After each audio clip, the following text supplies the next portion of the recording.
si Pearly. Ayan.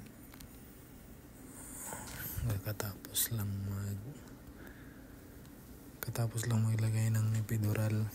Yun, nakatulog. So, yung hindi na niya magalaw yung ano niya. Half ng body niya. Natutulog siya ngayon. So,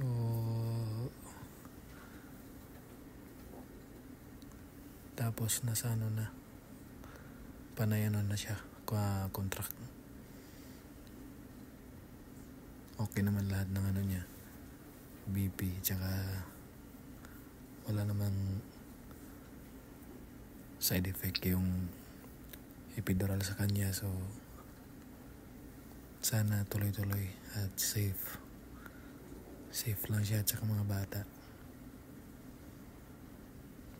So yun guys, ngayong oras na, 6 cm na siya, 6 am na.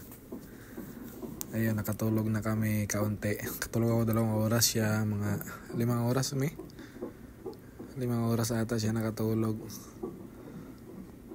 Ayan, sumabay pa yung snow.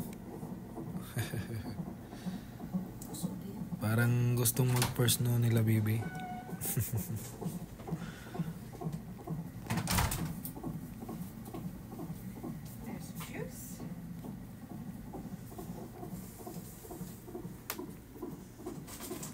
Uminom siya ng juice.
So yun guys, kita nyo siguro na nagmask ako, no? Kasi si Pearly nilagnat siya habang ano pa yung ano niya, yung buka ng ano niya, cervix nasa 8. So nilagnat siya. So nagka yung mga bata na stress sa loob. So kailangan niyang kasi mag-6 na oras na. Hindi pa wala pang parang improvement sa cervix niya. Panay pa rin, 8 or 9 ba yun? So yun, nagdesisyon na lang yung doktor na i-CS kasi nilagnat siya bigla, tapos nagka-infection, baka daw may infection na yung niya sa vagina or sa uterus ba yun, yung sabi. Hindi ko yung tinutukoy nila, pero yun yung sabi na baka daw makaapekto sa mga bata. So para safe yung mga bata, i-CS na lang daw siya. So matagal din namin pinag-usapan. Kasi yun nga, itatry nga sana niya na mag normal labor.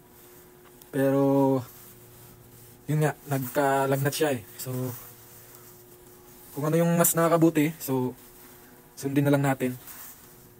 So hopefully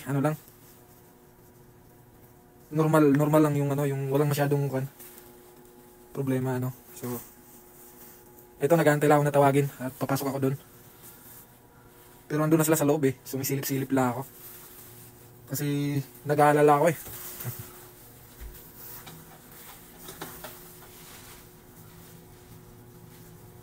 Andito na sila sa harap ng inanon ko na room.